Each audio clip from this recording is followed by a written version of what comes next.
Hey,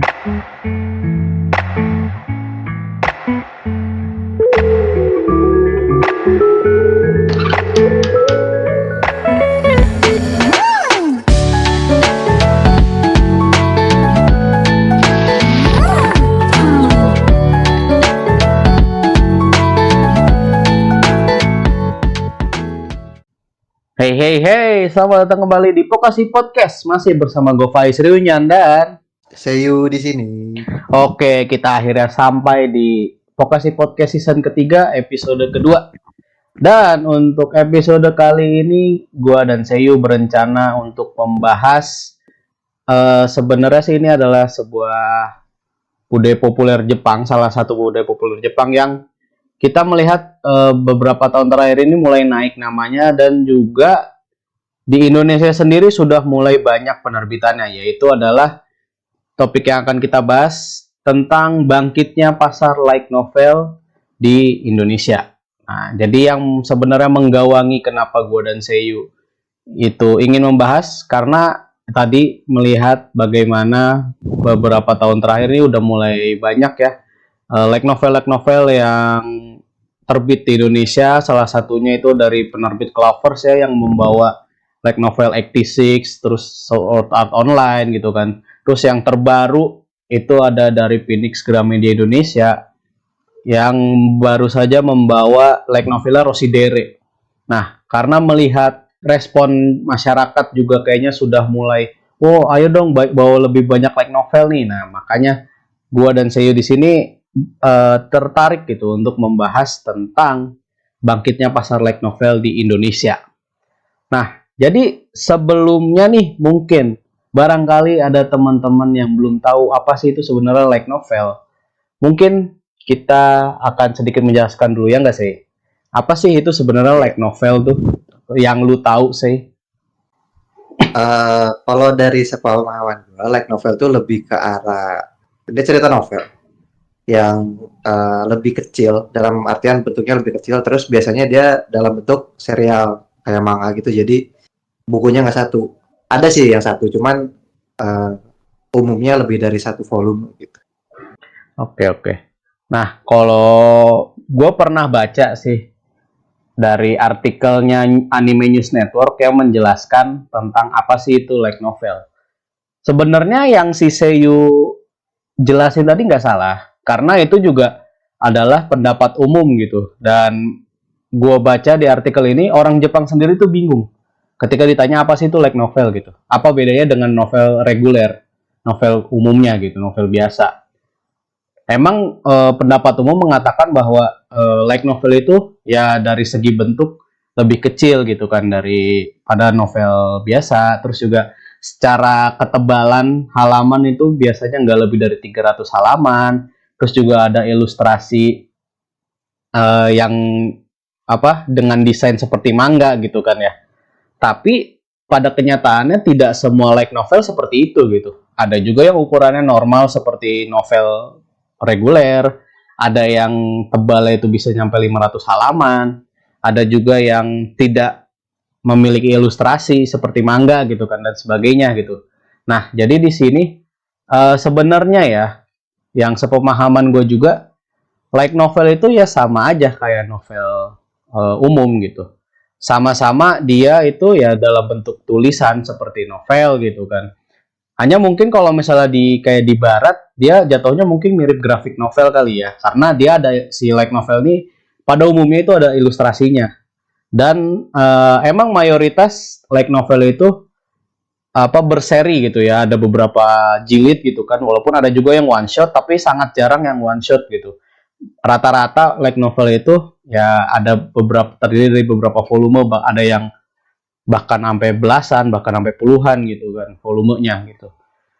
Nah, terus juga inget kalau gua nggak salah penerbit Haru pernah nge-tweet gitu di Twitter, ditanya gitu kan kenapa nggak nerbitin light novel yang dalam bentuk seperti light novel di Jepang gitu kan. Penerbit Haru tuh bilang kayak kalau gua nggak salah tuh kayaknya di satu sisi agak kurang apa ya, nggak cukup gitu kalau misalnya emang dibikin kecil seperti light novel yang di Jepang gitu kan, karena secara huruf juga antara huruf Jepang dengan huruf Indonesia kan, misalnya nih kanji, satu kata kanji aja kalau di terjemahan ke Indonesia bisa terdiri dari berapa huruf gitu kan satu katanya, itu kan makan pasti akan lebih banyak jatuhnya kalau misalnya emang ukuran fontnya kecil gitu kan. Makanya kalau kayak penerbit Haru menerbitkan light novel, dan di Indonesia pun yang gue lihat juga light novel pun dibuat dengan ukuran novel biasa gitu, novel umum. Dan ini juga gue juga lihat di artikel ini, kalau misalnya ya light novel itu sebenarnya hanya istilah aja, hanya istilah pasar aja gitu kan. Yang membedakan antara light novel dan novel biasa itu siapa yang menerbitkannya atau penerbitnya lah. Biasanya lu kalau misalnya mau ngebedain di Jepang nih mana novel dan mana light novel, itu kalau menurut artikel ini lu lihat dari penerbitnya. Biasanya kalau light novel itu adalah imprint atau kayak anak penerbit gitu dari sebuah penerbit besar. Salah satu contohnya nih misalnya Kadokawa. Kadokawa adalah penerbit besar gitu kan di Jepang. Nah, Kadokawa punya imprint yang namanya MF Bunkoje. Nah, MF Bunkoje ini adalah penerbit light novel misalnya khusus untuk genre A misalnya. Nah, itu dilihat, jadi kita tuh bisa melihat light novel itu dari penerbit-penerbitnya aja. Dan biasanya kayak tadi gue bilang, satu penerbit itu bisa menentukan genre light novelnya. Kayak MF Bunkoje misalnya dia menerbitkan romcom atau romance misalnya ya. Gue juga kurang begitu paham sih. Ada juga misalnya Kadokawa punya imprint yang lain, dia misalnya khusus untuk isekai misalnya. Itu kadang tuh bisa dibedakan dari situ walaupun tidak semua ya. Nah, jadi pada intinya light novel itu ya sama aja kayak novel gitu. Yang membedakannya hanya istilah aja, kadang hanya target market aja. Makanya ketika terbit di Indonesia, light novel tuh pada awalnya itu tidak disebut light novel gitu. Sama seperti novel pada umumnya. Dan ya kita harap nih ya dari podcast ini juga teman-teman semua paham bahwa light novel itu ya sama seperti novel, bukan genre khusus dari sebuah manga gitu ya, saya. Ya, betul betul. Jadi ya dia tuh kategori buku gitu, bukan kategori genre. Betul sekali. Jadi itu tadi sekilas tentang light novel ya. Nah, di sini gue sama Seyu mungkin mau berbagi pengalaman juga tentang novel atau light novel. Light novel pertama yang diterbitin di Indonesia yang kita baca. Mungkin dari lu dulu kali ya, saya. Lu masih inget gak sih light novel pertama apa yang lu baca yang diterbitin di Indonesia? Dan kalau misalnya masih inget judulnya, penerbitnya siapa, terus bagaimana kesan lu tentang novel itu, boleh silakan diceritain, saya. Oke. Sebenarnya tadi gue mau ini ya, apa, mengaku kesalahan karena setelah gue cari ternyata yang gue baca itu rata-rata novel. Tapi kan tadi kalau dari penyebarannya Faiz, light novel sama novel itu sama, cuman beda dari penerbitnya kan. Hmm. Nah, ada tadi disebutnya penerbit Haru, dan rata-rata buku yang gue baca dari Haru semua. Jadi anggaplah mereka itu light novel ya, biarpun kalau di My Animalist masuknya ke novel. Jadi aku masih ingat light novel pertama yang gue baca secara terbitan resmi di Indonesia. Bisa dibilang itu light novel yang jadi apa ya, pendorong gue untuk ngoleksi light novel dari penulisnya. Apa tuh? Jadi yang pertama kali gue beli banget tuh ada I Saw the Same Dream Again, punyanya Sumino Yoru. Oh, iya, iya, iya, iya. Tahu gue. Ya, penulis yang sama I Want to Eat Your Pancreas. Hmm. Nah itu awalnya gue beli karena pertama warnanya biru. Jadi karena warna ya?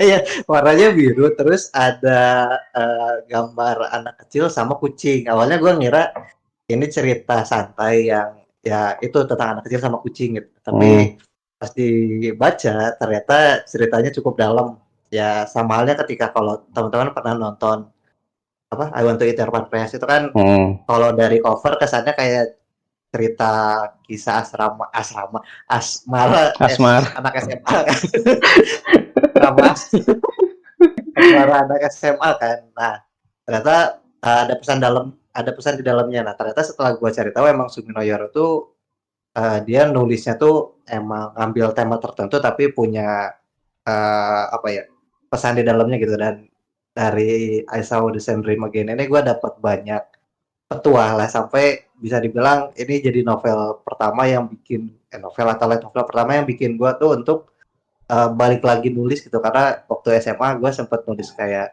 ya light novel ala-ala lah, cuman sempat berhenti. Tapi gara-gara light novel ini gue balik lagi ini gitu, apa, nulis lagi. Dan kalau misalkan gue boleh ria sedikit. Ria sedikit dong.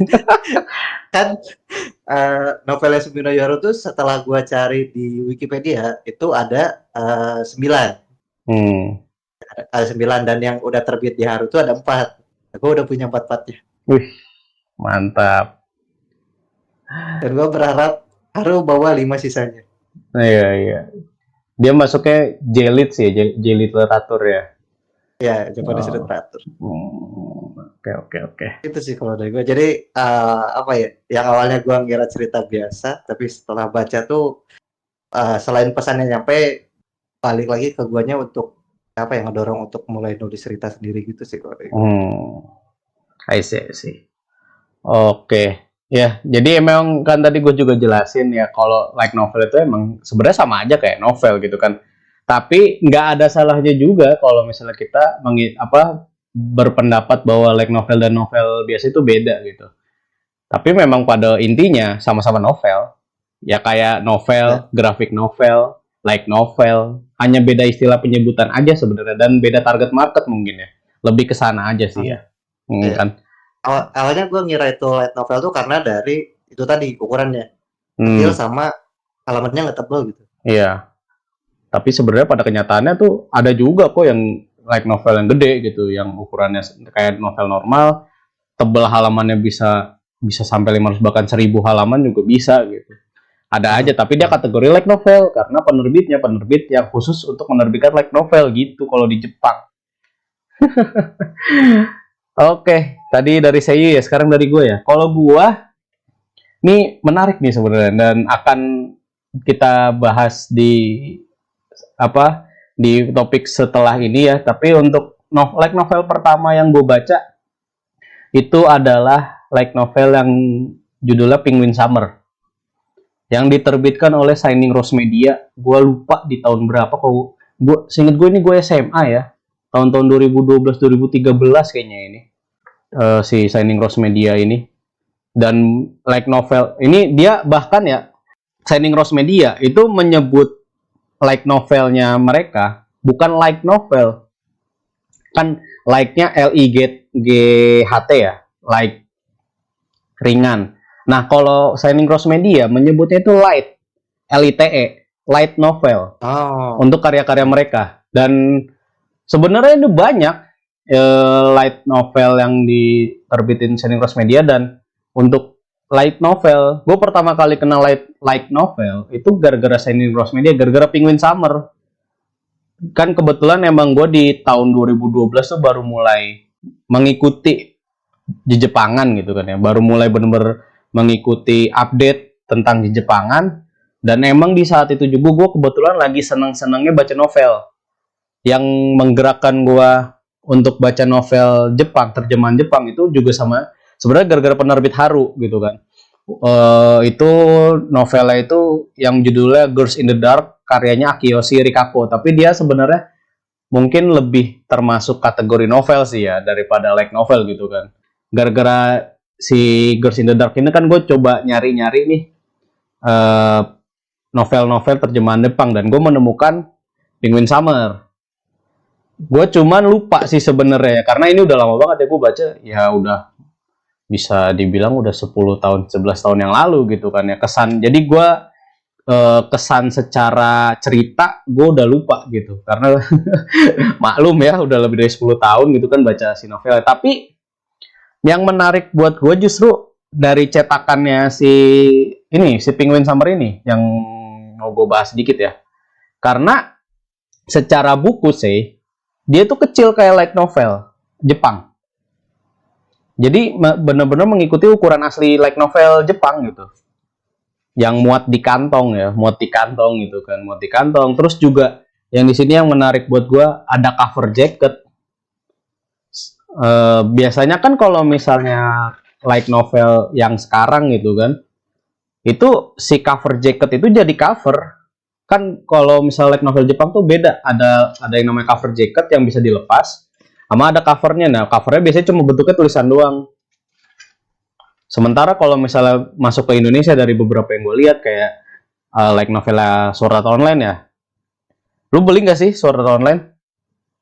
Atau Ya, 86? pingin tapi Belum ya? kebanyakan jadi gitu. Jadi oh iya nggak.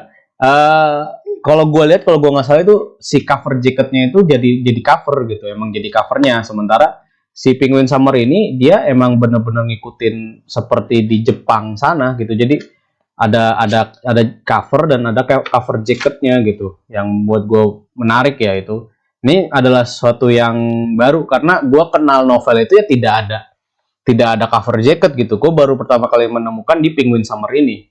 Terus juga, nah ini kan juga kan karena gue baru-baru mulai apa namanya, baru-baru mulai suka baca novel tuh kan kisaran gua ya akhir 2000-an lah, akhir 2000-an awal 2010-an gitu kan ya. Ya makanya ini pas ketika gue melihat Penguin Summer ini, oh ini dia ada cover jacket, ada halaman berwarna di depannya sama seperti light novel Jepang gitu kan. Ada halaman berwarnanya, ada ilustrasinya.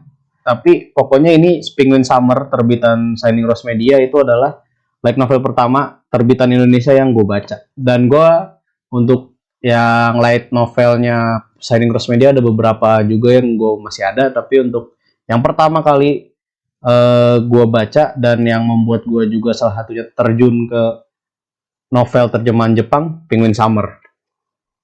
Gitu. Nah, terus ini kan ya tadi kan dari tadi gue ngebahas Shining Rose Media. Mungkin teman-teman di sini beberapa di antaranya atau sebagian besar nggak begitu familiar dengan light novel Penguin Summer, apalagi penerbit Shining Rose Media. Nah, jadi si Shining Rose Media ini mungkin gue bisa bilang adalah salah satu penerbit khusus yang pada masanya di tahun 2012-2013 ya kalau gue nggak salah itu menerbitkan light novel karena novel-novel yang mereka terbitkan itu jatuhnya itu tadi light novel. Nah, cuman sayangnya itu apa namanya entah kurang laku atau masalah promosi bagaimana itu kayaknya emang kurang terdengar gitu. Lu sendiri tahu nggak sih saya tentang si Shining Rose Media ini? Gue sempat dengar karena kan waktu SMA tuh kebetulan guru seni gue emang aktif di penerbitan juga. Nah, beliau tuh sempat nyinggung soal Shining Rose Media juga sih. Cuman waktu itu nggak terlalu gue dengerin terlalu ini sih. Cuman gue tahu namanya gitu, pernah dengar. Nah, dari apa maksudnya dari Seiyu aja gue juga udah bisa nangkep bahwa mungkin ya timing kemunculan Shining Rose Media itu salah. Bukan salah sih, terlalu cepat. Gue melihat ya. Kenapa? Karena di circa tahun 2012 itu kayaknya wave-nya Jepang itu wave Jepangan tuh baru mulai nggak sih? Karena di tahun segitu kan baru mulai ada Sword Art Online pertama kali tayang. Ya. Ada Attack on Titan juga di tahun yang sama kan ya. Di sekitaran tahun 2012-2013 itu kan baru bener-bener pada tayang nih anime-anime yang sekarang tuh kayaknya populer banget bisa dibilang gitu kan di kalangan penikmat di Jepangan Indonesia gitu kan.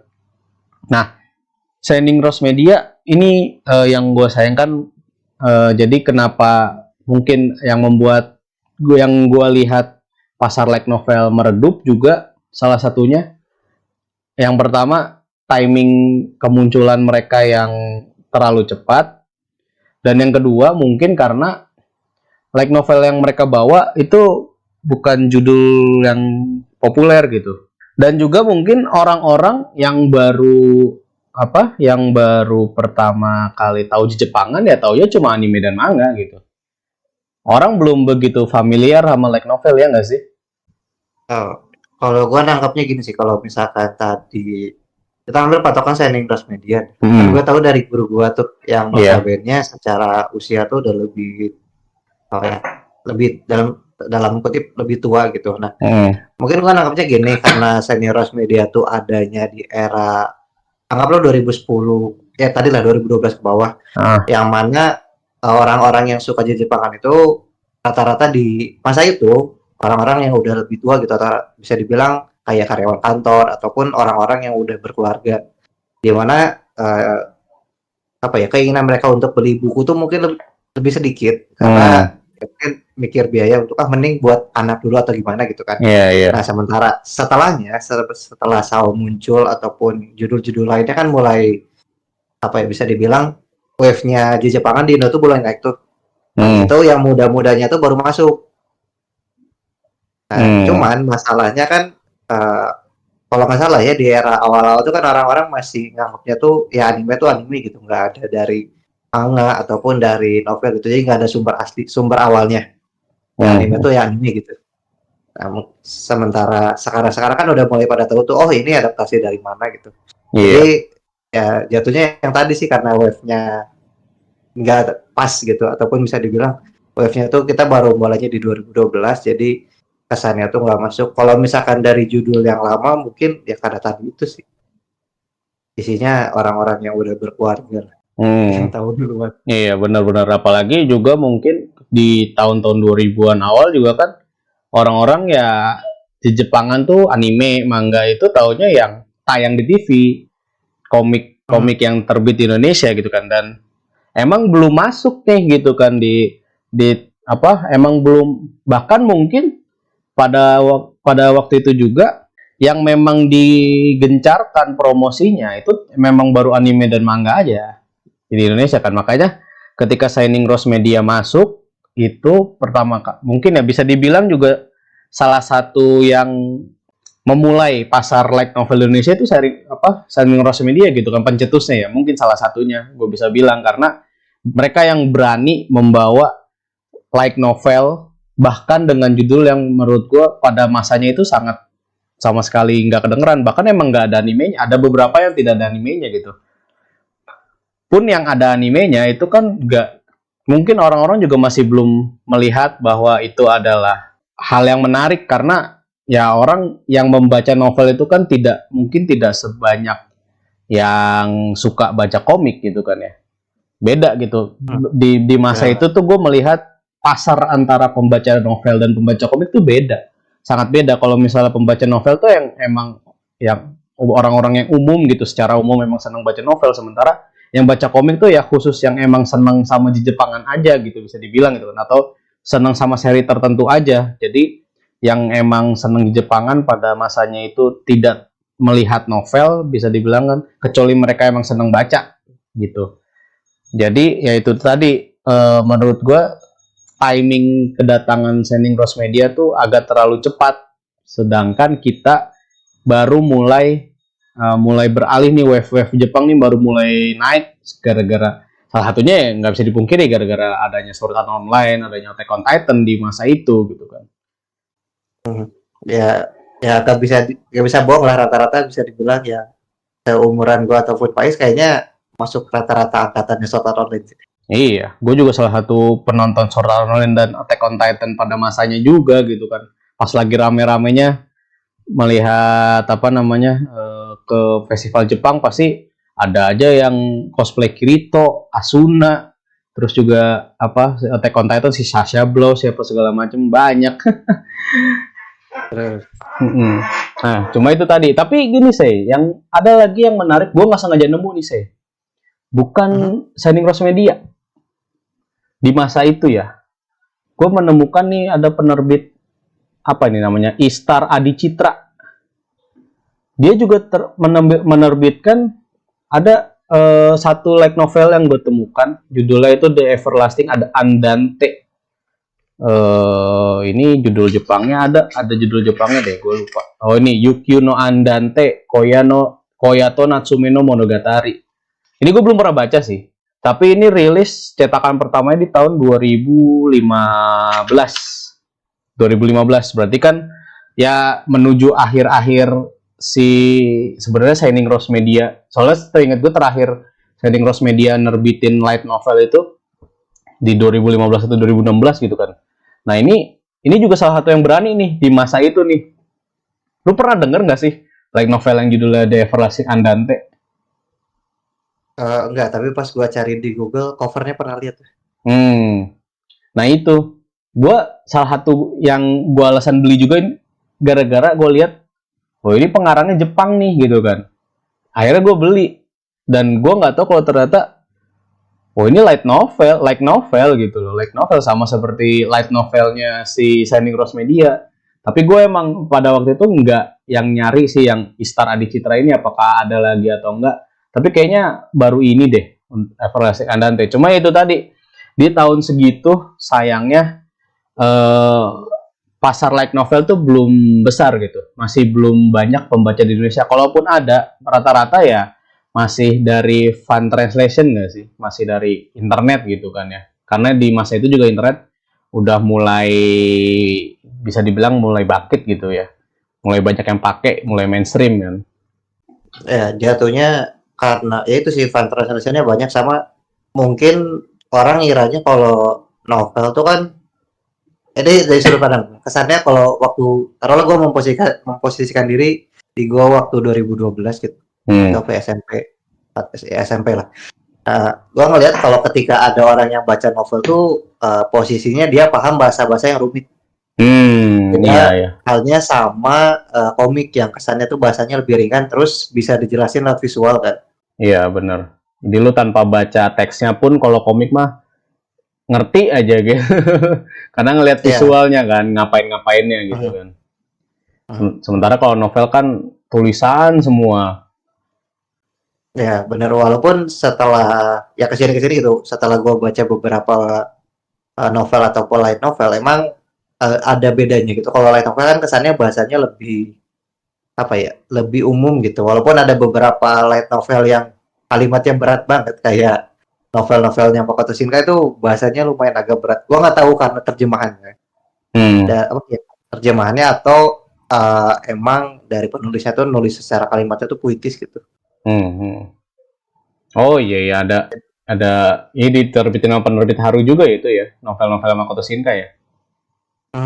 Bener. Yang apa sih Weathering with You ya? Iya. Kimi no Nawa. Iya. Dia masuknya like novel nggak sih? Gue lupa deh yang Makoto Shinkai itu. Kalau yang di Jepangnya?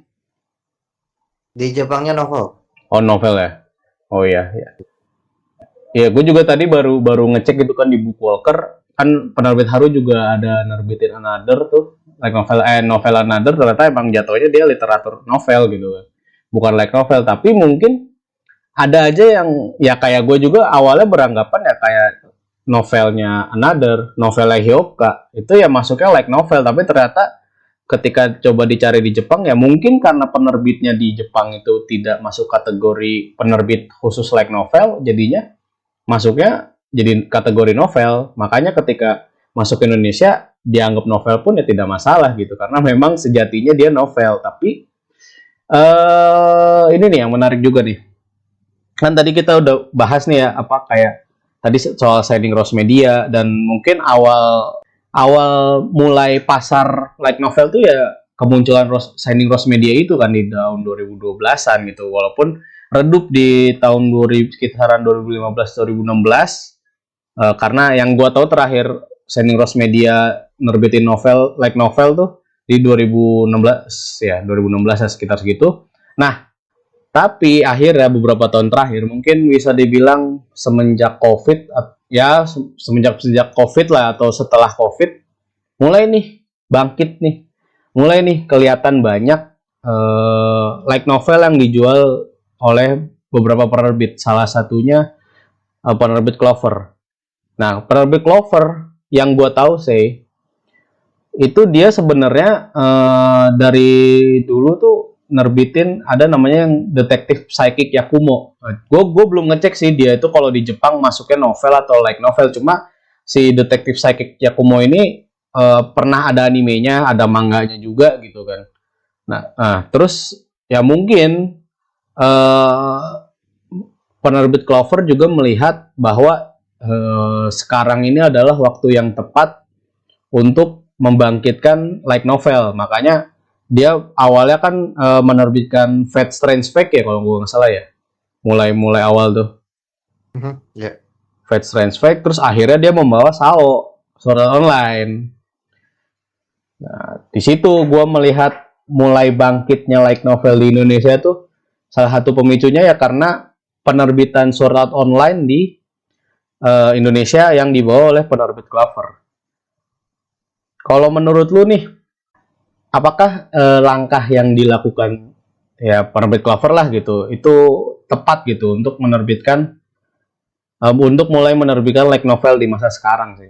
Dan untuk penerbit yang lain ya, cuma ini karena gue menganggapnya penerbit Clover ini adalah salah satu yang akhirnya membangkitkan lagi pasar light novel. Jadi gue menganggapnya ya menanyakannya tentang ini langkah yang dilakukan oleh penerbit Clover gitu. Oke. Mungkin kayaknya lebih cocoknya kalau dibilang dari Gramedianya sendiri sih. Kan tadi lu sempat nyebut kalau di Jepang sendiri light novel tuh karena dia dibuat sama penerbit yang imprint dari penerbit besar kan. Nah, setahu gua penerbit Clover tuh dia imprintnya Gramedia. Berarti kan bisa dibilang dari Gramedianya langsung nih. Walaupun sekarang Gramedia punya penerbit baru juga tuh yang kolaborasi sama Kadokawa. Iya. Nah, kalau misalkan gue lihat sekarang, yang langkah mereka ambil tuh bisa dibilang cukup benar karena walaupun dibilang apa ya, kan sering dibilang tuh orang Indonesia tuh literasinya kurang kan. Benar.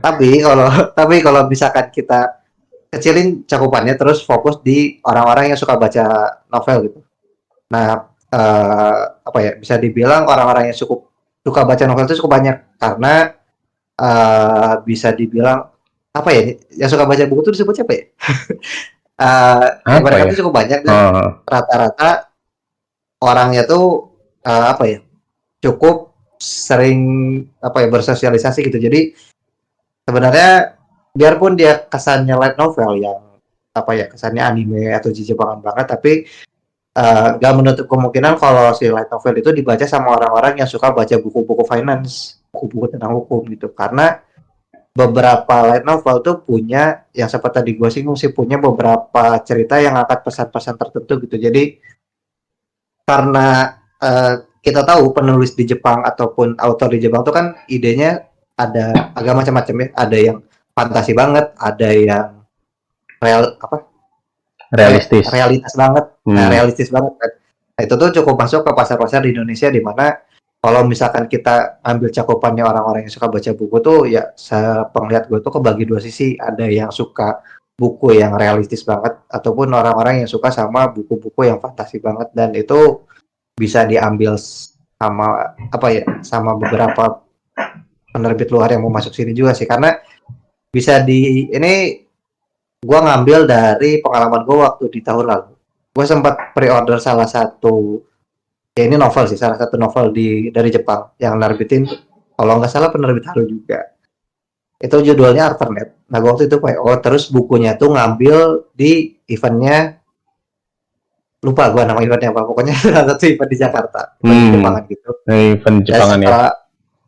Waktu gue ambil kan, gue nanya tuh, ini bukunya yang PO berapa? Nah, kalau nggak salah mereka tuh sempat ngomong hampir ratusan gitu. Nah, berarti kan dalam artian buku yang baru terbit pun banyak yang nunggu gitu, ataupun banyak yang pesan, walaupun yang mungkin 100 kecil.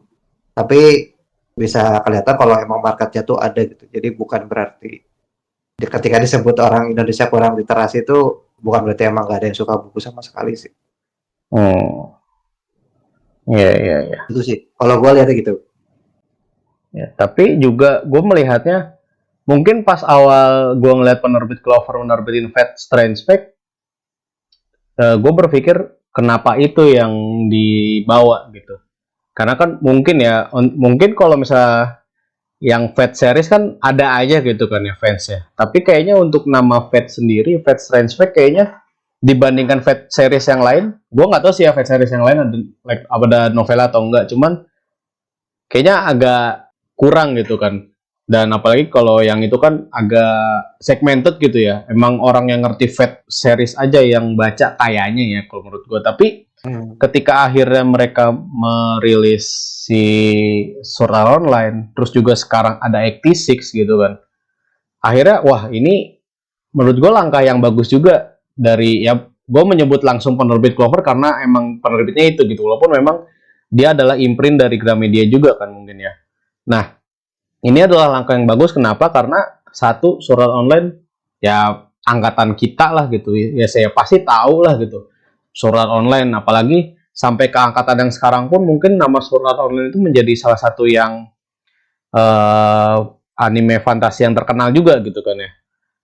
Terus yang kedua, dia membawa 86 yang mana 86 juga kemarin juga untuk animenya juga lumayan pecah gitu kan di Indonesia.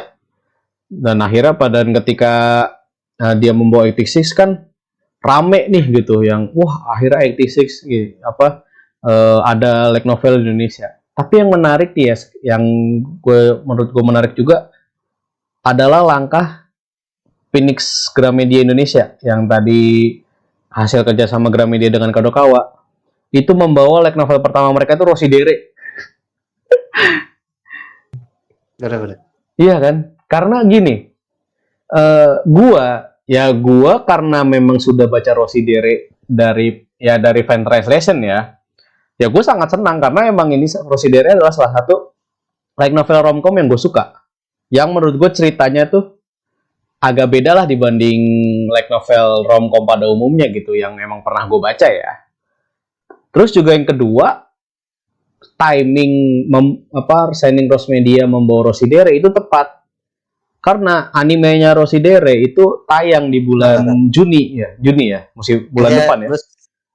Lu salah nyebutin penerbit. Tadi lo nyebutnya Signing Rose Media. Signing Rose Media. Phoenix Gramedia. Gramedia. Sorry, gue gara-gara ngelihat si buku Penguin Summer nih. Jadi salah nyebut. Iya, jadi maksudnya timing si Phoenix Gramedia membawa Rosidere ke Indonesia itu juga menurut gue tepat. Karena animenya bentar lagi tayang. Nah, gini. Ini gue melihat dari kasus Horimiya ya. Horimiya tuh kan udah terbit di Indonesia ternyata dari 2017. Tapi orang-orang baru akhirnya mencari komik Horimiya itu 2020 ya kalau nggak salah gara-gara animenya tayang. Nah, kan karena sudah sekarang nih udah mulai naik nih peminat di Jepangan gitu kan yang nonton anime gitu kan. Nah, gue termasuk salah satu yang langsung nyari full volumenya Horimiya pada waktu itu. Iya, gara-gara animenya terus ternyata terbit di Indonesia, gue langsung nyari. Akhirnya gue dapet tuh yang menjual full batch gitu. Walaupun pada waktu itu yang kurang volume terakhirnya aja karena emang belum terbit ya kalau nggak salah.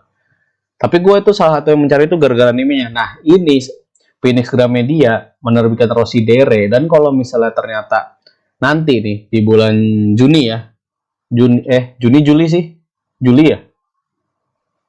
Musim baru. Akhir Juni awal Juli lah ya. Nah, Juli kalau gue nggak salah si Rosidere. Nah, nanti ketika misalnya Rosidere animenya cukup sukses, bisa dibilang sukses di Indonesia, penontonnya banyak, gue yakin itu akan mendongkrak penjualan light novel si Rosidere di Indonesia dari Phoenix Gramedia. Walaupun emang gue awalnya, kenapa Rosidere ini yang dibawa? Tapi ya gue mah senang karena emang gue sesuka itu gitu sama Rosidere. Wah akhirnya gitu kan. Gue berharap Gimai Seikatsu juga dibawa ini. Kayaknya gue bisa nebak kenapa judul yang dibawa tuh itu. Kenapa? Kalau kita cek di Phoenix Gramedia ada Classroom of Elite, Mushoku Tensei, Overlord, sama Eminence in Shadow Garden. Iya, Shadow Garden. Itu gue ngelihat karena kan semenjak adanya Muse Indonesia di Indo atau Muse lah adanya Muse Group di Indo kan orang Jepang tuh jadi tahu kalau ternyata di budaya mereka tuh ada marketnya di Indonesia gitu. Dan kalau misalkan kita tahu juga Muse kan kalau dia mau nayangin sesuatu dia kan butuh izin dari penerbitnya tuh untuk nayangin misalkan judul A pengen tayang di mereka gitu. Iya. Nah itu kan mereka pasti sharing data kan. Kenapa sih judul kita ambil contoh Mushoku Tensei gitu yang emang Muse pegang juga gitu.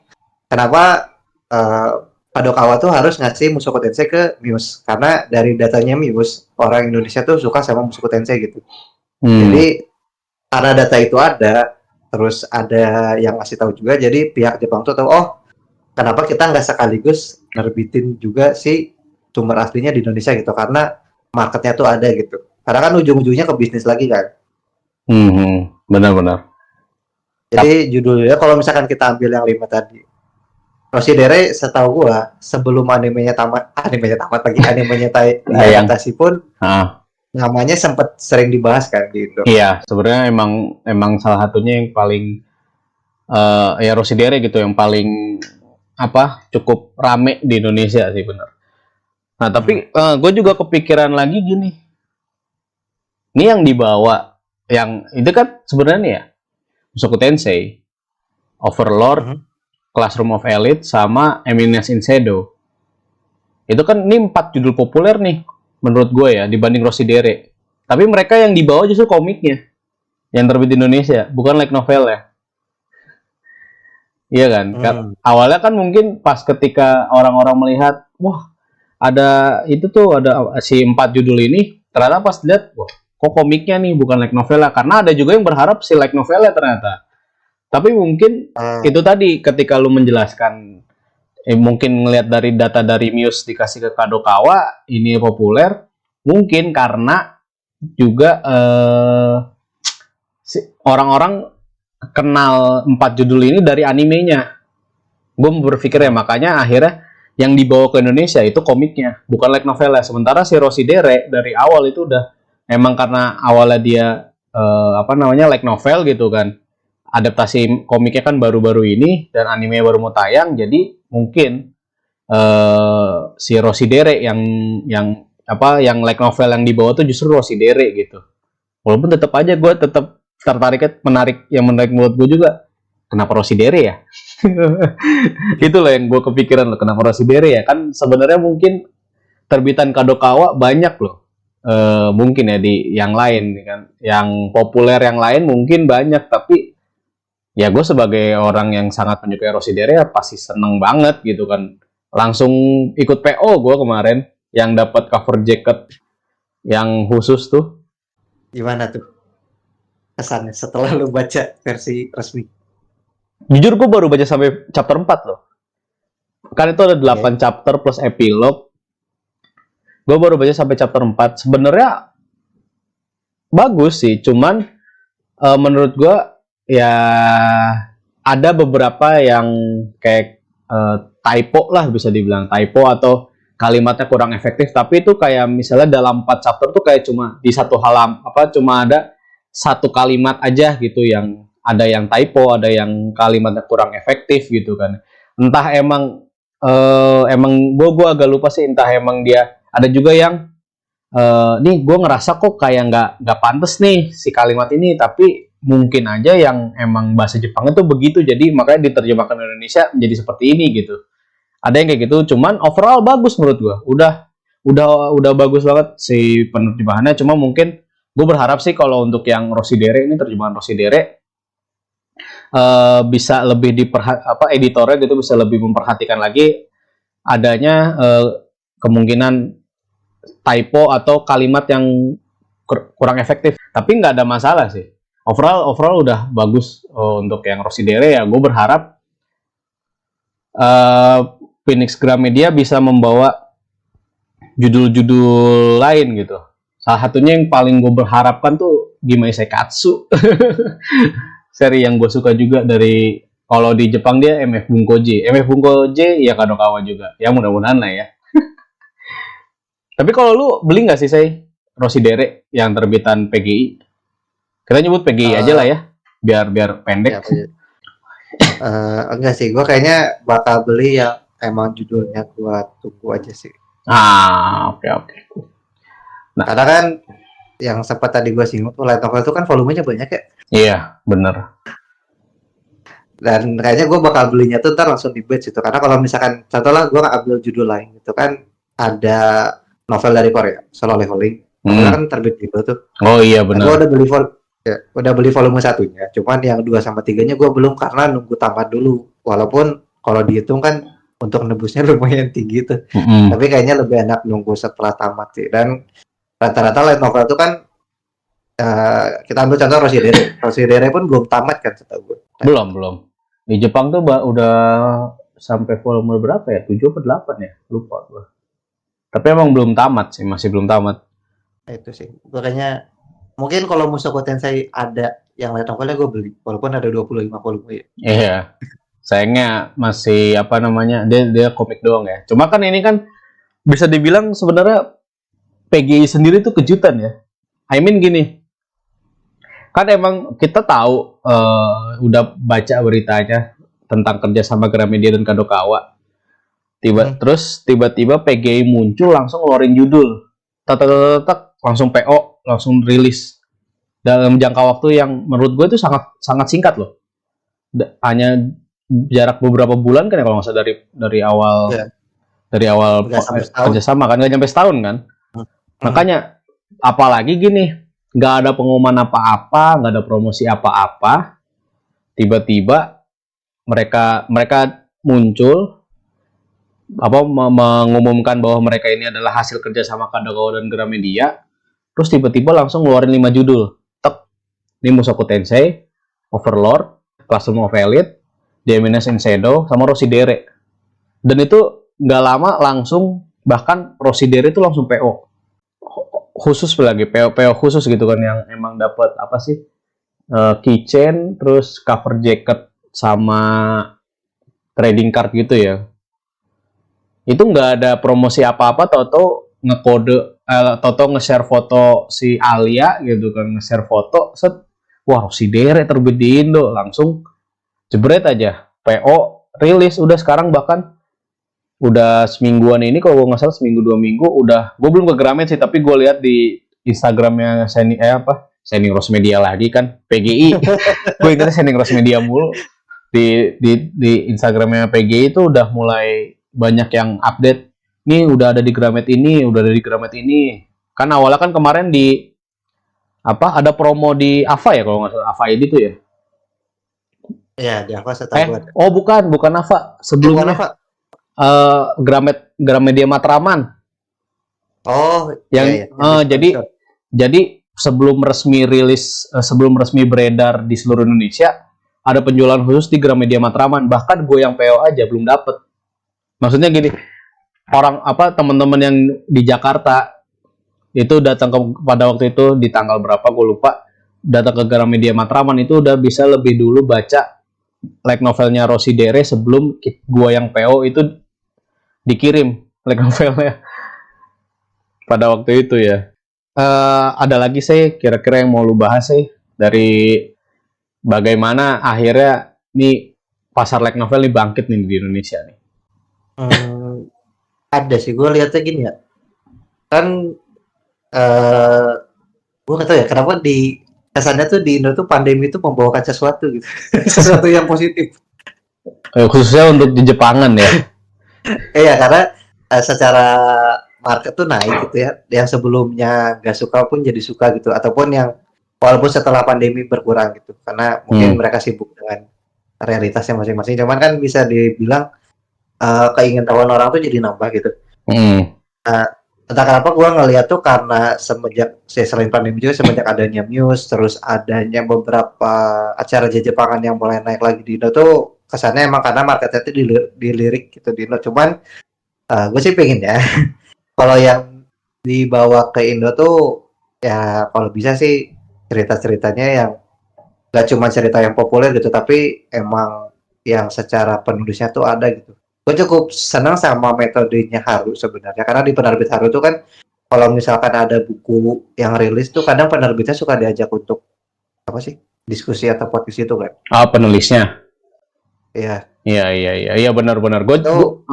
Gue juga ingat pernah ikut Zoom meetingnya itu Akio Shirikako.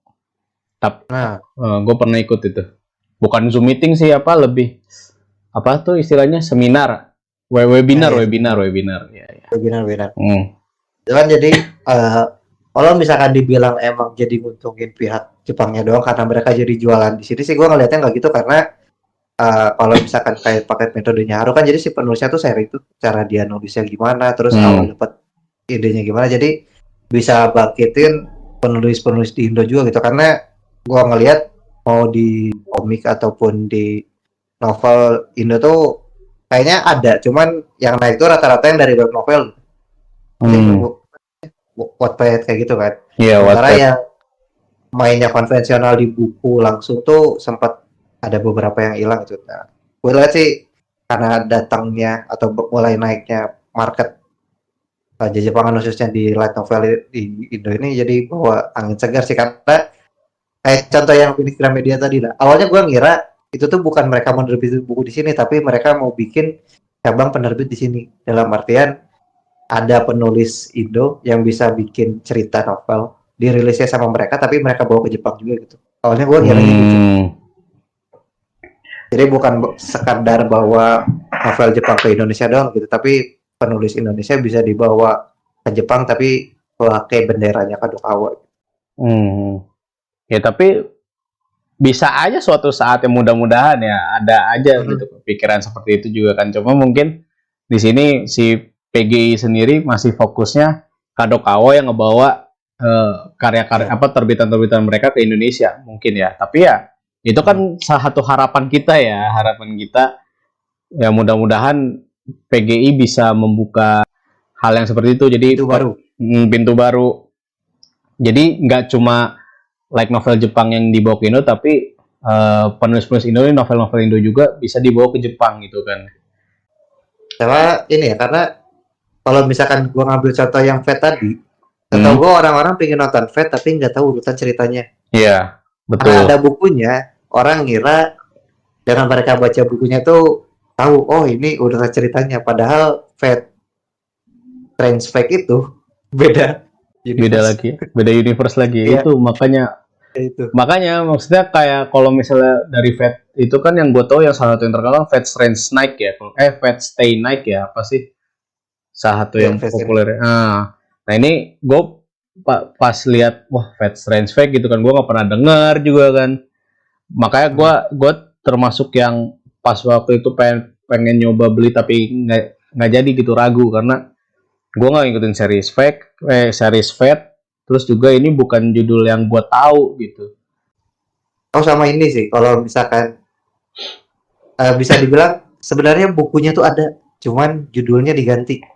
Kayak contoh kemarin movie animenya ada Kagami no Koju.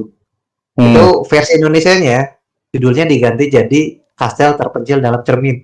Gue punya tuh dan tebelnya kayak kamus bahasa Indonesia. Itu ya penerbit Clover juga nggak sih? Ya itu Clover juga. Clover juga kan ya? Oh iya iya. Kalau Clover yang satu lagi. Yang 3 Days of Happiness. Oh, kalau ini yang itu apa? Penerbitnya? Kalau apa ya? Seingat gue Gramedia langsung sih. Tapi nggak tahu, harus gue cek lagi ntar. Oh iya iya. Tapi seingat gue perasaan yang Cermin itu Clover deh. Soalnya gue kayaknya sempet pengen beli tapi nggak jadi.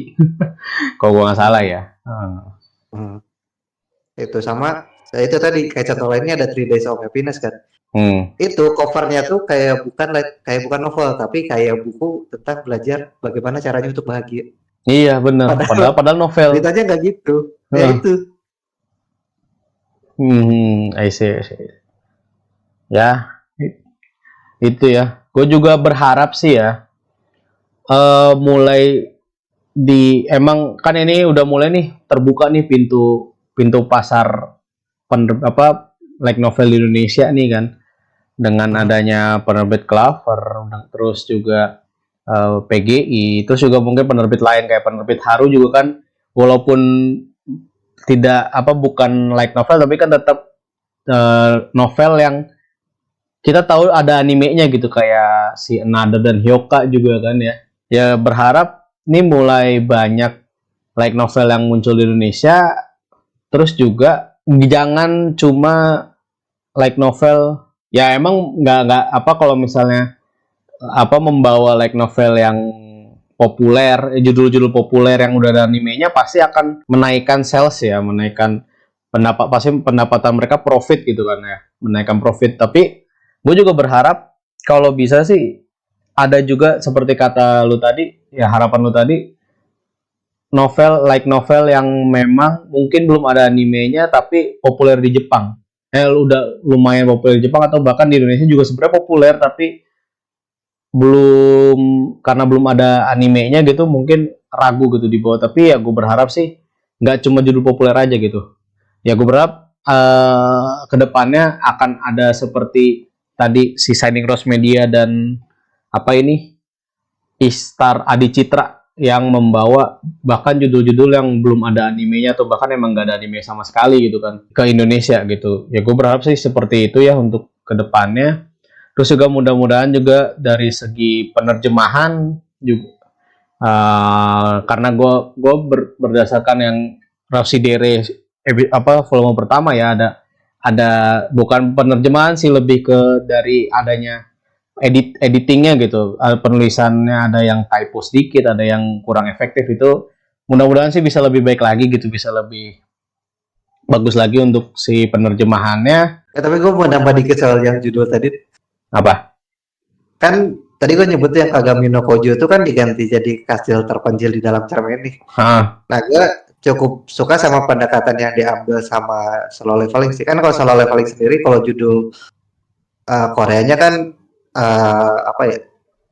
Lupa gue judul Korea. Pokoknya dia judulnya tuh kalau diterjemahin ke bahasa Inggris, bahkan terjemahan resmi versi novelnya tuh On the Eye Level Up.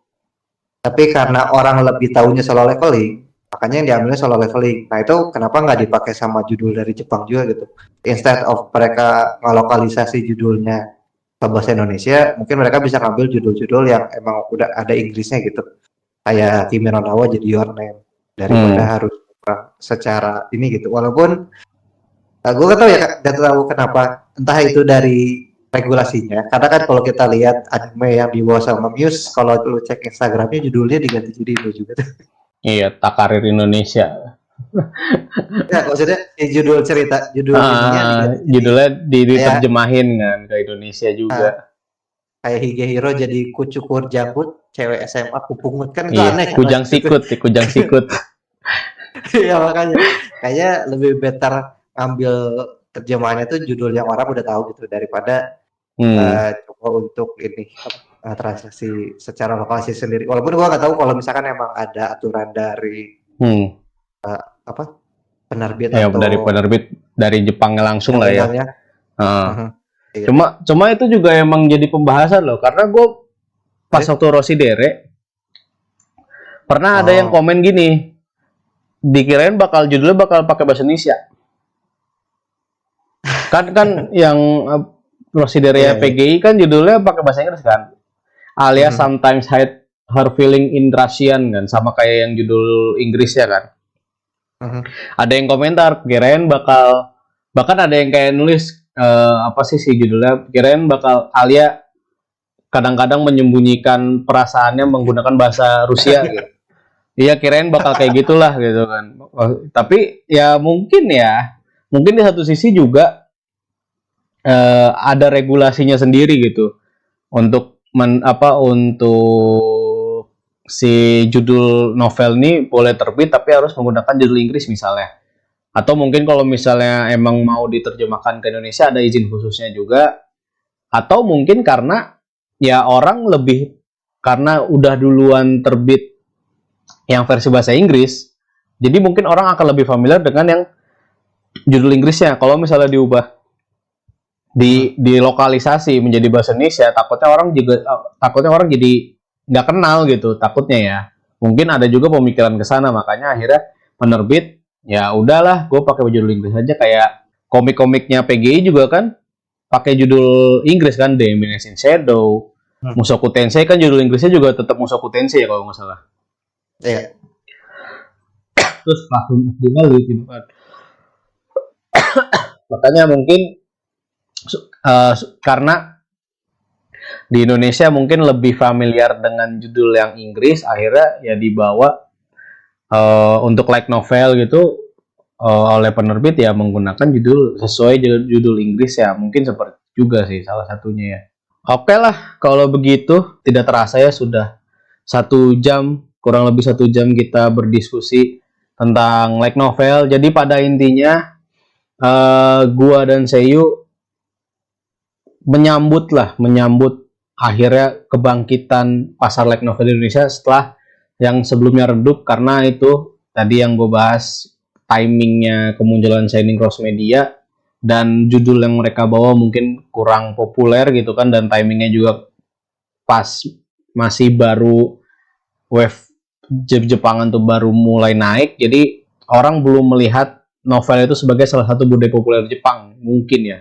Makanya pasarnya light novel di Indonesia meskipun sudah dibawa oleh Shining Cross Media itu redup, dan akhirnya sekarang mulai bangkit lagi semenjak beberapa penerbit Indonesia yang menerbitkan novel-novel terjemahan Jepang itu mulai menerbitkan light novel di Indonesia, dan ditambah dengan kemunculan Phoenix Gramedia Indonesia yang merupakan hasil kerjasama resmi antara Kadokawa dengan Gramedia, yang mudah-mudahan gua dan Seiyu harap itu bisa membawa light novel baik judul yang terkenal maupun yang sebenarnya belum begitu terkenal tapi sudah ada potensi terkenalnya ke Indonesia. Oke lah, sebelum kita tutup ya, mungkin ini juga jadi harapan gue dan Seiyu, kita mau nyebutin judul yang yang kita harapkan itu terbit di Indonesia ya untuk light novel. Kalau dari tadi gue udah nyebutin sebenarnya sih Gimai Seikatsu. Itu dari MF Bunkoje. MF Bunkoje juga salah satu imprintnya Kadokawa. Alasan kenapa gue pengen banget Gimai Seikatsu ini rilis karena gue sesuka itu sama ceritanya. Gimai Seikatsu itu, atau kalau judul Inggrisnya itu Days with My Stepsister, itu sebenarnya dia secara genre itu bukan romance komedi, dia lebih ke romance slice of life. Karena ya dia tuh, ya gue lupa ya pernah nyebut atau enggak, dia tuh kayak si Gimai Seikatsu tuh cerita yang mematahkan fantasi orang-orang tentang romance komedi. Jadi kan kalau misalnya di cerita romance komedi nih, gue misalnya tinggal sama ayah gue, terus ayah gue ini nikah lagi. Nah pas nikah lagi itu si ibu tiri kita itu punya anak perempuan yang akhirnya menjadi adik kita misalnya. Jadi step sister lah gitu kan. Kalau di cerita romance komedi kan itu pasti akan ada momen-momen romcom, template romcom, tau gak sih? Yang pada akhirnya tiba-tiba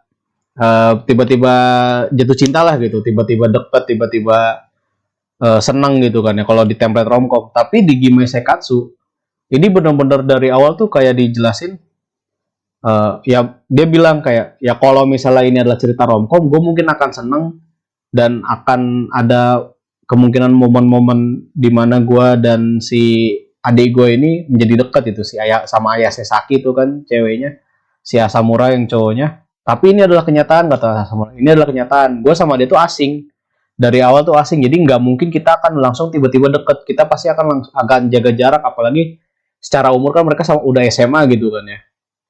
Jadi di situ menurut gue adalah cerita yang sangat menarik, dan sejauh gue baca udah sampai volume 5 kalau nggak salah. Ya gue sangat suka bagaimana perkembangan cerita dari yang awalnya benar-benar asing, benar-benar jaga jarak, sampai akhirnya ada pendekatan tuh, progres karakter developmentnya tuh sangat bagus menurut gue di Gimai Seikatsu. Makanya gue sangat berharap Gimai Seikatsu itu bisa dibawa ke Indonesia, bisa terbit secara resmi di Indonesia, karena gue sangat berharap sekali. Kalau lu apa sih? Satu aja deh judul biar gak usah banyak-banyak lah ya, yang lu harapkan terbit di Indonesia light novel. Ini ada satu. Gue udah cek, ini benar kali ini benar light novel, bukan novel. Oh bukan novel. Jadi iya. Jadi ini ada judulnya tuh Bunga Kusoju Series. Gue pertama kali tahu judul ini tuh justru dari animenya. Kenapa gue pingin light novel ini terbit di Indo? Karena waktu dulu gue nonton animenya, ya formatnya movie sih kan, movie sama beberapa OVA. Bunga Kosujo ini judul yang ya mungkin ini agak sentimental lagi sih. Ini judul yang bikin gua suka baca, dalam artian dulu gua tuh orang yang gak suka banget baca, tapi setelah nonton ini minat baca gua naik. Bahkan ini bisa dibilang judul pertama yang bikin gua pingin nulis cerita sendiri. Jadi preminya tuh dia emang si MC utamanya yang cowoknya itu, walaupun itu di versi animenya ya, MC-nya cowok. Kalau di bukunya tuh setahu gue MC-nya yang cewek, bukan yang cowoknya. Jadi di situ ceritanya tuh si cowoknya ini dia penulis buku. Yang pertama kali nulis buku tuh bukunya populer banget. Cuman karena beberapa hal dia berhenti nulis itu, sampai akhirnya dia balik lagi nulis itu. Bahkan kalimatnya tuh masih berbekas di gue gitu. Itu kalimatnya tuh muncul di awal sama di ending ceritanya. Kalimatnya tuh, ini adalah alasanku kembali menulis. Itu buat gue tuh kena gitu, dan gue pengen baca sumber awalnya tuh langsung gitu. Dan kalau gue cek sih dia udah diterbitin sama Yen Press. Harusnya kalau yang Yen Press sih beberapa ada versi di Indonya juga.